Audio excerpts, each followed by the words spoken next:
ഇന്ന് ഞാൻ നിൽക്കുന്നത് തിരുവനന്തപുരം കഴക്കൂട്ടത്തിനടുത്ത് പോത്തങ്കോടിനും വാവറമ്പലത്തിനും ഇടക്കായിട്ട് ഒരു കിടിലം ഒരു കമ്മ്യൂണിറ്റിക്കകത്ത് ഡെവലപ്പ് ചെയ്ത വീടിനകത്താണ്.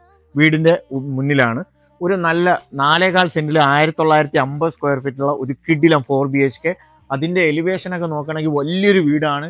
അതുപോലെ തന്നെ ഇതിന്റെ പെയിന്റിങ്ങും എല്ലാം ഒരു ലക്ഷറി ലുക്ക് നൽകുന്ന, അതേപോലെ നമ്മളെ രണ്ട് തൂണിലും, അതായത് ഗാറ്റിന്റെ 2 തൂണിലും മറ്റേ വുഡിന്റെ ഫിനിഷും ഗാറ്റിലും വുഡിന്റെ ഫിനിഷൊക്കെ കൊടുത്ത് വീടിന്റെ ഒരു സൈഡ് ഫുള്ള് വുഡിന്റെ ഫിനിഷിങ് കൊടുത്ത് എല്ലാ ഡോസും വിൻഡോസും എല്ലാം നല്ല പോളിഷ് ചെയ്ത് ഒരു കിടിലം വൈബ് കൊടുക്കുന്ന ഒരു കിടിലം വീട്.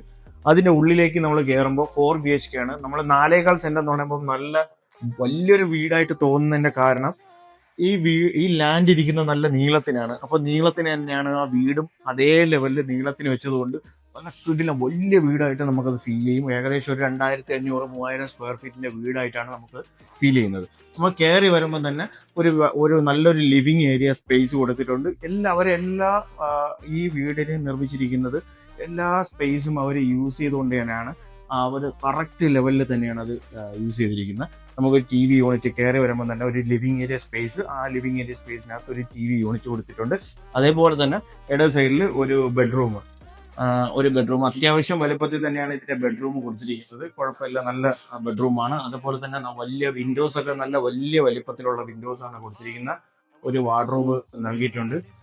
ഒരു ടോയ്ലറ്റ്, അത്യാവശ്യം വലിപ്പമുള്ള ഒരു ടോയ്ലറ്റും ഇതിനകത്ത് കൊടുത്തിട്ടുണ്ട്. നമുക്ക് ഇതിന്റെ ഡൈനിങ് സ്പേസിലേക്ക് പോകുമ്പോൾ ഇവിടെ നമുക്കൊരു ഏകദേശം ഈ ഒരു ഏരിയയിലായിട്ട്, ഈ ഒരു സ്പേസിലായിട്ട് വലിയൊരു ഡൈനിങ് സ്പേസ്, ഒരു 6-8 പേർക്കൊക്കെ ഇരിക്കാൻ പറ്റുന്ന ഒരു ഡൈനിങ് സ്പേസ് നമുക്കിവിടെ സെറ്റ് ചെയ്യാൻ പറ്റും. വാഷേരിയ കൗണ്ടറും അത് മനോഹരമായിട്ടുള്ള ഒരു വുഡിന്റെ ഫിനിഷിൽ ഒരു നല്ലൊരു ലക്ഷറി ലുക്ക് നൽകുന്ന ലെവലിലുള്ള ഒരു വാഷേരിയ കൗണ്ടറാണ് അവർ കൊടുത്തിരിക്കുന്നത്. അതുപോലെ ബ്രേക്ക്ഫാസ്റ്റ് കൗണ്ടർ ആയാലും ഈ എല്ലാം വുഡിന്റെ ഫിനിഷാണ് ഏറ്റവും കൂടുതൽ ഇതിനകത്ത് കൊണ്ടുവന്നിരിക്കുന്നത്. പോളിഷും അതുപോലെ തന്നെ ഇന്റീരിയർ എല്ലാം ഈ വുഡിന്റെ ഫിനിഷ് വരുമ്പം ഭയങ്കരമായിട്ട് ഒരു അട്രാക്ഷൻ തോന്നുന്നുണ്ട്.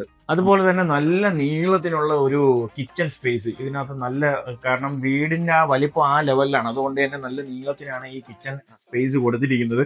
അതിനകത്ത് കൊടുത്തിരിക്കുന്ന മെറ്റീരിയൽ എല്ലാം കുറച്ച് നല്ല നല്ല ഓട്ടോമേഷൻ ക്ലോസിംഗ് ആണ് അതിനകത്ത് കൊണ്ടുവന്നിട്ടുള്ളത്.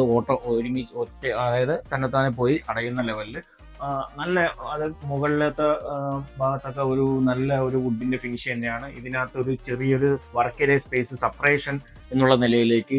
പിന്നെ നമുക്ക് വേറൊരു പോസിറ്റീവ് എന്ന് പറയുന്നത്, ഫ്രിഡ്ജൊക്കെ നമുക്ക് ഒതുക്കി ഒരു ഏരിയയിലേക്ക് വെക്കാൻ വേണ്ടിയിട്ട് ആ ഒരു ഏരിയ പോർഷൻ ആ ലെവലിൽ തന്നെ അവർ സെറ്റ് ചെയ്തിട്ടുണ്ട്. അതൊക്കെ നമുക്കൊരു ഇതിനകത്തൊരു പോസിറ്റീവായിട്ട് തന്നെ നമുക്ക് കാണാൻ പറ്റും. അതുപോലെ നമുക്ക് ഇനി താഴത്തെ നിലയിൽ രണ്ടാമത്തെ ബെഡ്റൂമിലേക്ക് നോക്കുമ്പോൾ അതും നല്ല നല്ല അത്യാവശ്യം നല്ല വലിപ്പത്തിൽ തന്നെയാണ് ഈ ബെഡ്റൂം കൊടുത്തിരിക്കുന്നത്. വാഷേരിയ കൗണ്ടറും അതിന്റെ ടോയ്ലറ്റ് ആയാലും ബാത്റൂം ആയാലും നല്ല സൗകര്യത്തിൽ തന്നെയാണ് കൊടുത്തിരിക്കുന്നത്. പിന്നെ നമുക്ക് ഇതിന്റെ മുകളിലത്തെ നിലയിലേക്ക് പോകും. മുകളിൽ നമുക്ക് ഡൈനിങ്ങിന്റെ ആ ഒരു സ്പേസിൽ നിന്നാണ് മുകളിലോട്ട് പോകുന്നത്. മുകളിലേക്ക് കയറുമ്പോൾ താഴത്തെ അതേ ലെവലിൽ തന്നെയാണ് മുകളിലും ഇതിന്റെ പ്ലാനിങ്ങും എല്ലാം. ഇന്റീരിയറൊക്കെ ഒരു ചെറിയൊരു ഇന്റീരിയറാണ് ഇതിന്റെ മുകൾ ഭാഗത്തൊക്കെ കൊടുത്തിരിക്കുന്നത്. നമുക്ക് കയറുമ്പോൾ താഴെ ഉണ്ടായിരുന്ന അതേ ലെവലിൽ തന്നെ 2 ബെഡ്റൂം അപ്പുറവും ഇപ്പുറമായിട്ട് കൊടുത്തിട്ടുണ്ട്. അതിനകത്ത് ഒരു ബെഡ്റൂമിലേക്ക് കയറുക. ഇത് അത്യാവശ്യം താഴത്തെ അതേ സ്പേസ് തന്നെയാണ്. പക്ഷെ ഇതിനകത്തൊരു പോസിറ്റീവ് എന്ന് പറഞ്ഞാൽ നമുക്ക് ഈ റൂമിൽ നിന്ന് ഒരു ബാൽക്കണി സ്പേസ്, ഒരു വിശാലമായിട്ടുള്ള ഒരു ബാൽക്കണി സ്പേസ് കൊടുത്തിട്ടുണ്ട്. നമുക്ക് ഇറങ്ങിയിരിക്കാനൊക്കെ പറ്റുന്ന ഒരു ബാൽക്കണി സ്പേസ് ഇതിനകത്ത് അവൈലബിൾ ആണ് ഈ റൂമിനകത്ത്. ഇതിന്റെ വിൻഡോസ് ഒക്കെ അത്യാവശ്യം വലിയ വലുപ്പത്തിൽ തന്നെയാണ്. അതുപോലെ മുകളിലത്തെ നിലയിൽ രണ്ടാമത്തെ ബെഡ്റൂം നോക്കുമ്പോൾ അതും വലിയ ഇതിൽ തന്നെയാണ്. ഇതിൽ വേറൊരു അഡ്വാൻറ്റേജ്, നമ്മളെ വുഡ് ഈ വാർഡ്രോബ് കൊടുത്തിരിക്കുന്നത് ഉള്ളിലേക്കാണ്. അതായത് റൂമിന്റെ സ്പേസ് കുറച്ച് കളയാത്ത ലെവലിൽ അകത്തേക്കാണ് വാർഡ്രോബ് കൊടുത്തിരിക്കുന്നത്. അതൊരു പോസിറ്റീവാണ് കേട്ടോ.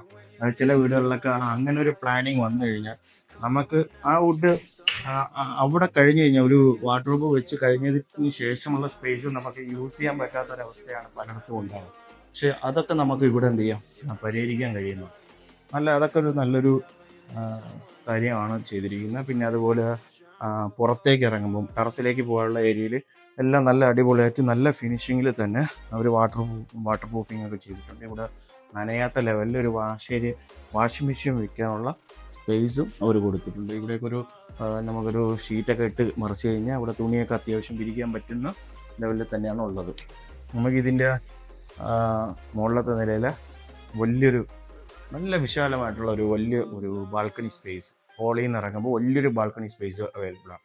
അതൊരു റൂമിൻ്റെ വലിപ്പമുണ്ട് ഒരു ബാൽക്കണി സ്പേസ് എന്ന് പറയുന്നത്. നല്ലൊരു സ്പേസാണ് അത്. നമുക്കൊരു വൈകുന്നേരം ഒരു ഊഞ്ഞാലൊക്കെ ഇട്ട് നല്ല ലെവലിൽ ഇങ്ങനെ ഇരിക്കാനൊക്കെ പറ്റുന്ന ഒരു സ്ഥലമാണ്. പക്ഷേ ഇത്രയും വലിയ വലിപ്പത്തിലൊക്കെ കാണുന്ന ഈ ഒരു വീടിന് ചോദിക്കുന്ന പ്രൈസ് വെറും 75 ലക്ഷം രൂപയാണ്. പ്രൈസ് നെഗോഷ്യബിൾ ആണ്. താല്പര്യമുള്ളവർ വേഗം ഈ കാണുന്ന നമ്പറിൽ ബന്ധപ്പെടാം. പിന്നെ എൻ്റെ ചാനൽ സബ്സ്ക്രൈബ് ചെയ്ത് വെക്കുക. ഒരുപാട് ഇതേപോലുള്ള വീഡിയോകൾ വരുന്നതാണ്. Okay, thank you.